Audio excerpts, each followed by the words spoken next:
Hello and welcome back to Foxy TV. In episode 134, we're covering 7 benefits to staging your home for sale.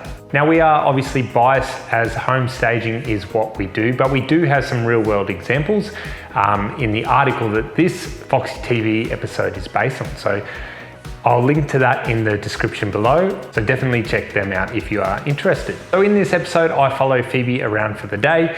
For those new to the channel, Phoebe is the co-owner and chief stylist here at Foxy Home Staging. So it was a Monday after our team meeting.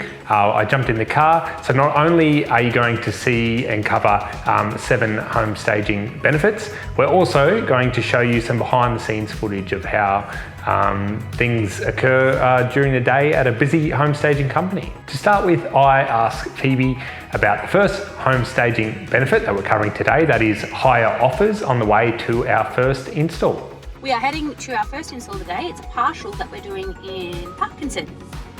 So not far from my house, 15 minutes. Yep. So the first benefit of home staging I want to get you to touch on is higher offers. Yes, so something I always have a discussion with the client about. So styling itself, as a result of, actually I'm pretty sure this will be covered later, but better marketing, better photos, it gets more people in through your door for your open home, and then it creates more competition. So more competition and this fear of missing out then creates multiple offers generally, and then that's how your real estate agent can leverage multiple offers then to get you a higher sale price.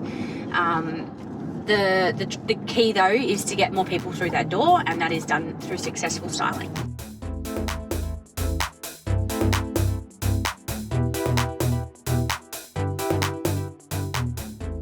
Can you talk about a faster sale?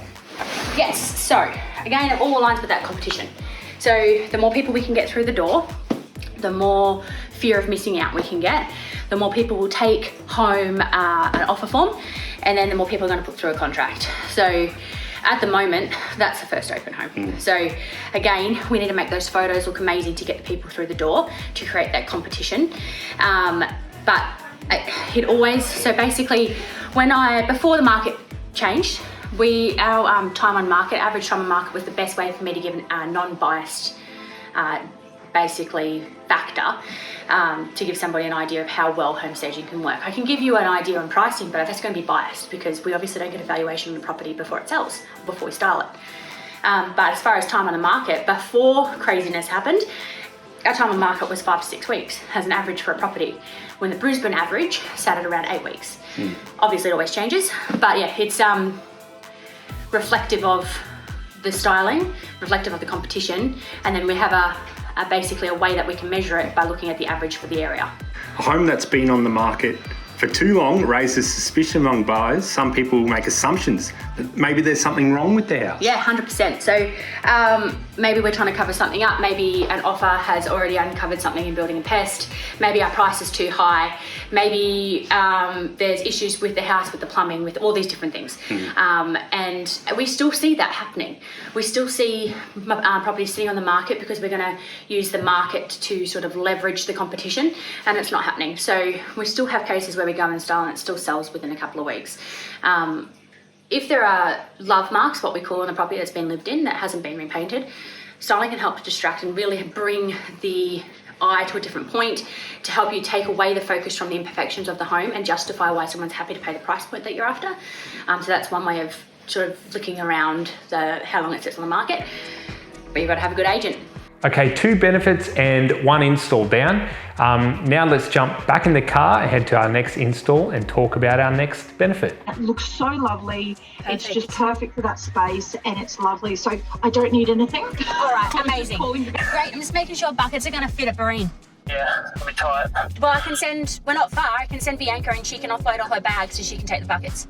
Can you go to Barine Place for me, where the boys are currently doing a pack up? Okay. And then I'll meet you at Hargrave Street. All right, Phoebe, where are we headed now? We are now going to Corinda, it's about another 20 minutes further into the city from where we were just before, to do another partial. So this one was meant to happen last week, got all those delays from the rain last week, so it's happening today instead, although I don't know if photography will happen today, but anyway, yeah, nice partial architecturally designed home. First impressions count. Oh, 100%. And so the numbers show that you only have, I believe, 7 seconds to create your first impression. So it's critical to have everything from the street all the way through to the house perfect. And those first impressions, obviously, as it states, you get one opportunity, and it's the first thing they think about your property. And do they love it? If they do, that's awesome. They're going to keep looking. If they don't, well, they're done. They're gone. So you need to entice them to come through. First impression starts with photography, and then obviously you got first impressions on site as well. So works hand in hand with virtual styling. Obviously virtual styling gets people through the door, but then it's a disappointing first impression because the furniture's not there, it's not what you're expecting. So the benefits with the home staging, tangible home styling, is that you help somebody to envision their lifestyle, and that first impression is so much better.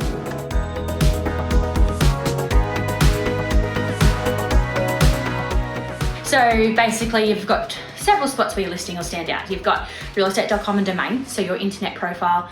It's where the first port of call generally is. You've got newspaper, you've got flyer drops, all those sorts of things. But when you're scrolling through realestate.com, things that stand out, things that are pretty, just naturally you'll revert to go back to those. So that's why the styling makes those properties stand out online. If you're literally scrolling through and you're going to scroll past a couple of empty properties, a couple of really cluttered properties, you're not going to stop and scroll back. You're only going to generally stop and scroll back if something is aesthetically pleasing, and that's buyer psychology. If I go to 5 open homes on a Saturday morning, 2 are styled, 1 is tenanted and 2 are empty, the ones that I'm going to remember are the ones that have pieces of the ones that I have fallen in love with when I walked past it. Things that make sense, things that I'm like, wow, I could live like this, things that have a lifestyle element. The ones that are empty, you generally are going to find things that have issues with it. So you're really going to put those, unless you're a bargain hunter or you're looking for an investment property, you're going to put those to the side, like to the other side of your mind. The one that's cluttered, you're not even going to be able to see past that. So you generally go back to the styled ones. So that's how you stand out in the market.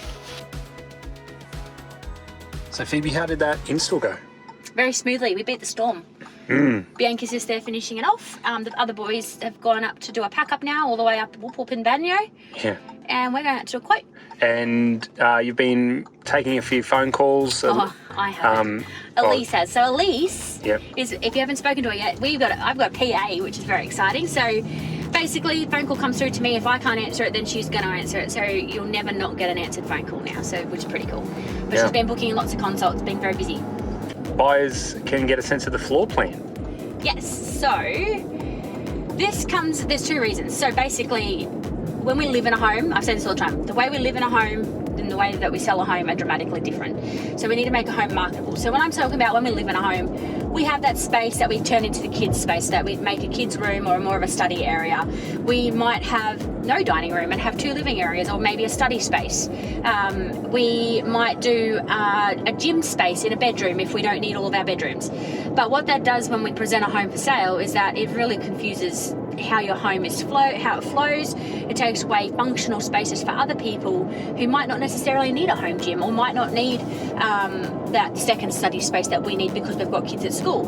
So what we do is we come in and we change it back to its original purpose. And by changing a room back to its original purpose, you make sense of the floor plan so that when you walk through a home, it flows and it makes sense, and someone can just visualize how they are going to live in your space, rather than them trying to figure out how we functionally have a home left out and then forcing ourselves to live in your space. It just doesn't work as easily.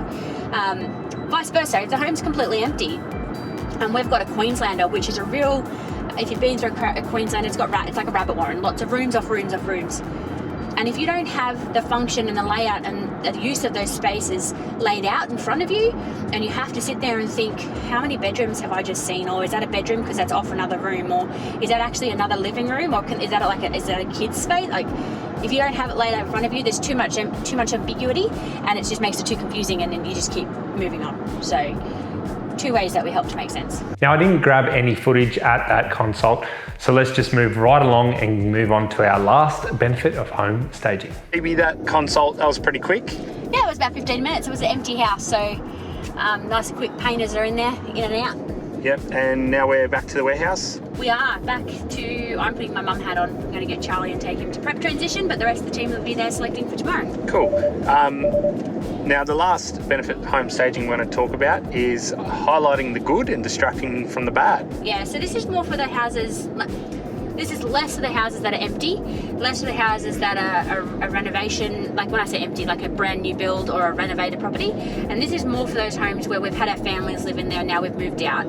So generally the question I get all the time is how far down the wormhole do we go? Do I repaint and recarpet and re-landscape? And do I resurface the kitchen? Do I get new curtains? Like where do you stop? So this is where the styling helps to put a full stop in at how far you go. Basically every home that we've lived in, we have what I call love marks. So spots where maybe the kids have dragged a bar stool and it's marked the floor, or you've left a hair straightener on the bathroom vanity and it's marked the vanity. Maybe we've got a mark or two on the wall, got a little bit of nail polish on the carpet. So it's never ever about deceiving a buyer, and never ever would I ever suggest doing that, but the styling helps to distract from those marks. So if the house is empty, all you see is those imperfections. You're drawn to seeing the mark on the floor because it's the only spot of interest in the property. When you've got a fully styled home, you completely distract from those imperfections. You only see what is in front of you, and that is perfection. So you see a lifestyle that you want to be in, rather than seeing the nail polish on the carpet. So that's how we highlight disguise from the bad. Highlighting the good is about bringing your attention to the awesome features your house has. Does it have a view? Does it have an outdoor area, like a cool pool space? Does it have a built-in study nook that is kind of hidden away? Does it have a kids retreat, 3 living areas and like a dedicated kids space, kids zone? Like it's about when you walk in, where we position the accessories and the height of the accessories and the floor lamps and the bits that actually catch your eye. It actually directs your eye intentionally to the best areas of your home. So there you have it, 7 benefits of staging your home for sale. As mentioned at the start of the episode, this Foxy TV episode was based on an article of the same name that Eva wrote on our website, so I'll link to that in the description of this video. But that is it for this week's episode. If you would like anything covered or answered in future episodes, please let us know in the comments below. Otherwise, we'll see you back here next week.